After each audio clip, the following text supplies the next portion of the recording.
beauté! Durant tout ce mois d'août, je te partage chaque jour une pépite pour vivre ta vie de parent sans stresser. Je suis Florence, coach parental et coach professionnel certifié, fondatrice de Parents Mission et maman de 3 enfants. Mon but dans ce podcast, c'est de t'inspirer, t'encourager, te booster dans ta mission de parent. Bonne écoute!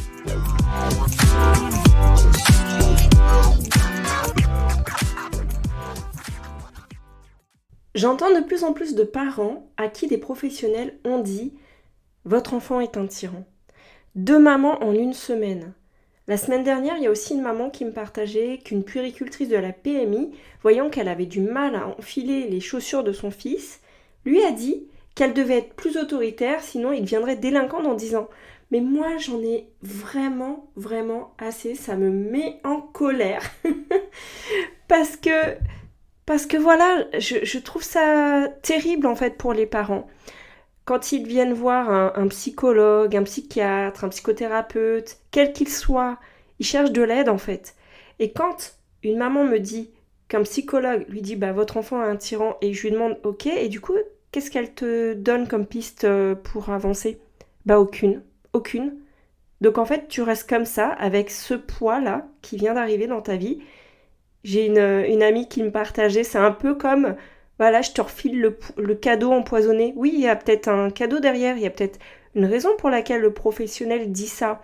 Peut-être que derrière, il veut t'aider à prendre conscience qu'il y a quelque chose qui ne va pas et qu'il faut réagir. Mais dans ces cas-là, donnons les clés aux parents. Donnons les clés. Tu vois, cette maman-là qui était à la PMI, elle avait déjà du mal à gérer son enfant. Il refusait de mettre ses chaussures. J'imagine même pas, en fait, comment elle se sentait en étant regardée.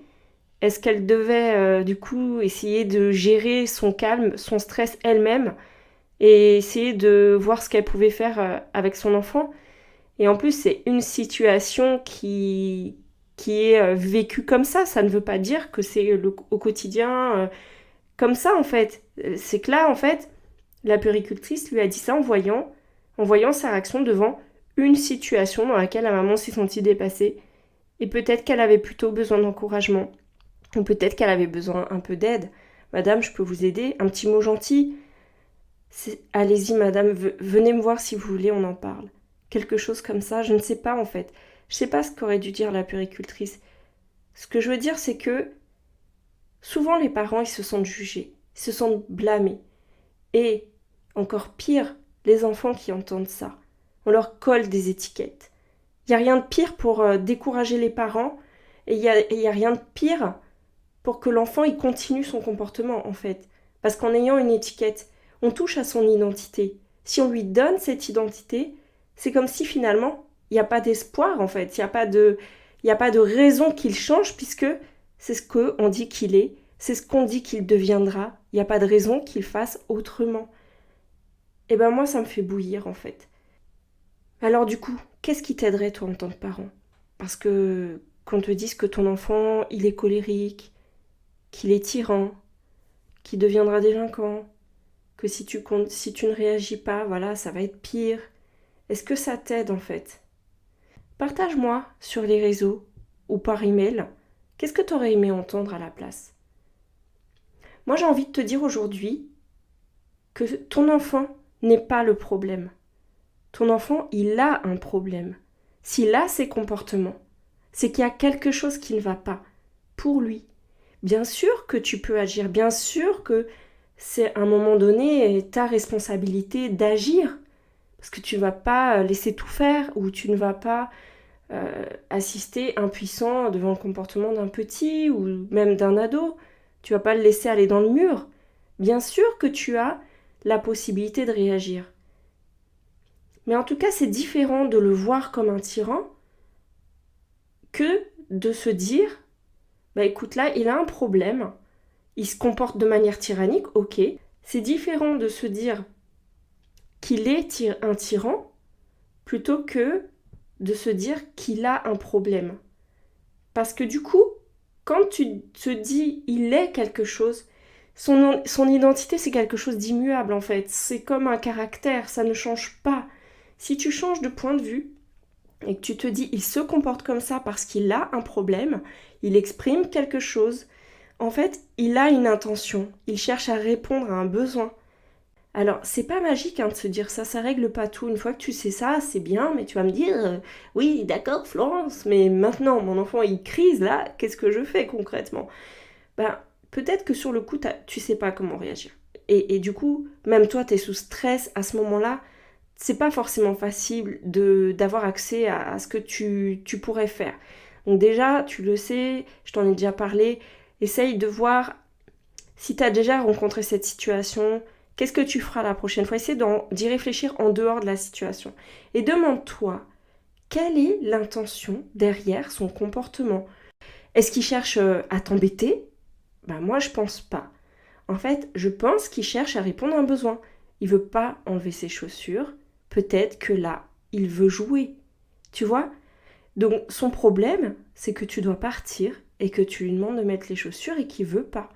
Donc, du coup, ça va t'amener à réfléchir à comment tu lui as présenté les choses, quel cadre tu lui as donné, comment tu l'aides à faire cette transition.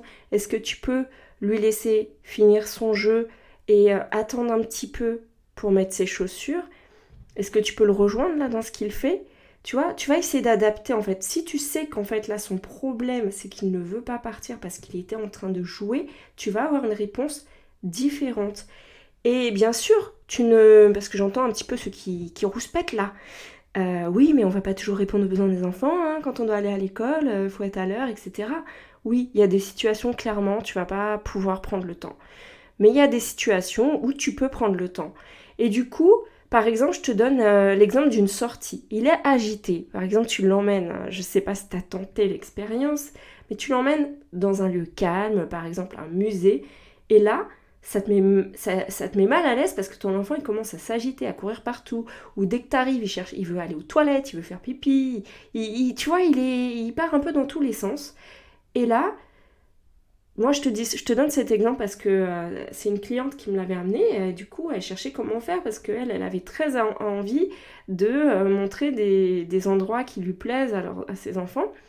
Et du coup, elle s'est dit, en même temps, je sais qu'il a besoin de bouger. Et ce jour-là, franchement, on n'était pas sorti de la journée. Et là, je l'ai emmené au musée et c'était compliqué finalement. En fait, ils avaient, avec sa sœur, ils se chamaillaient, ils avaient envie de faire autre chose.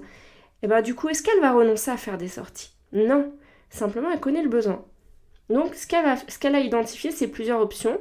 Soit elle va choisir un autre type de sortie pour les jours où elle n'a pas eu l'occasion de sortir, soit elle va faire une activité juste avant où il se dépense, par exemple aller au parc, soit elle va réduire la durée de la visite et elle va voir avec ses enfants, ou alors elle va trouver voilà, un truc à faire qui va les occuper, par exemple mettre le casque là dans le musée, l'audio, le guide audio pour l'occuper ou faire la chasse au trésor dans le musée, enfin des choses comme ça.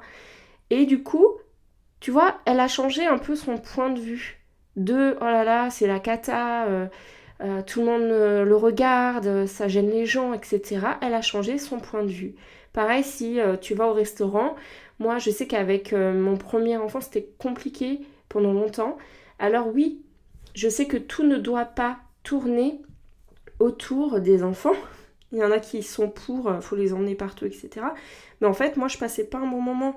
Donc, je sais que si ça l'embêtait, plutôt que de le forcer, maintenant, avec ma petite dernière, soit je propose un resto où il y a un endroit pour les enfants, soit je trouve un jeu pour elle, ou des crayons, des feuilles. Je vais penser à emmener des choses. Et si c'est trop compliqué, je vais sortir pour qu'elle bouge. Maintenant, je vais plus me coltiner les regards des autres, les remarques insupportables. Parce que quand ton enfant, il bouge et qu'il s'agite, c'est pas forcément contre toi. Il y a toujours une intention derrière. Et ça, c'est ce que tu dois retenir de cet épisode. Il y a toujours une intention. Derrière chaque comportement, il y a une intention positive. Ton enfant cherche à répondre à un besoin qui ne s'exprime pas toujours de la bonne façon, mais il est un enfant. Il apprend. Il apprend aussi avec toi. Ça te demande de l'énergie, mais il a besoin de toi. Alors ça te demande de l'énergie, mais son cerveau, il est encore immature et il a besoin de toi. Alors je sais que c'est compliqué parce que des fois, tu te décourages à force d'essayer. C'est pour ça que j'ai à cœur d'accompagner les parents. Et à la rentrée, je te proposerai ma nouvelle offre d'accompagnement. En fait, c'est le programme Connexion, que certains connaissent déjà, que j'ai revisité. J'ai fait une nouvelle formule avec un nouveau format. Et vraiment, tu verras, ça va être génial. Donc, il y aura une offre spéciale. Si tu veux en savoir plus, dès maintenant, tu peux réserver un appel avec moi car les créneaux vont être vite bookés et on fera un premier bilan de ta situation. Je te parlerai de mon programme si je pense que c'est fait pour toi et tu auras tous les éléments en tout cas pour savoir si tu souhaites en faire partie. D'ici là, je te souhaite une très belle journée et je te dis à demain pour le dernier épisode de l'été. Bisous bisous.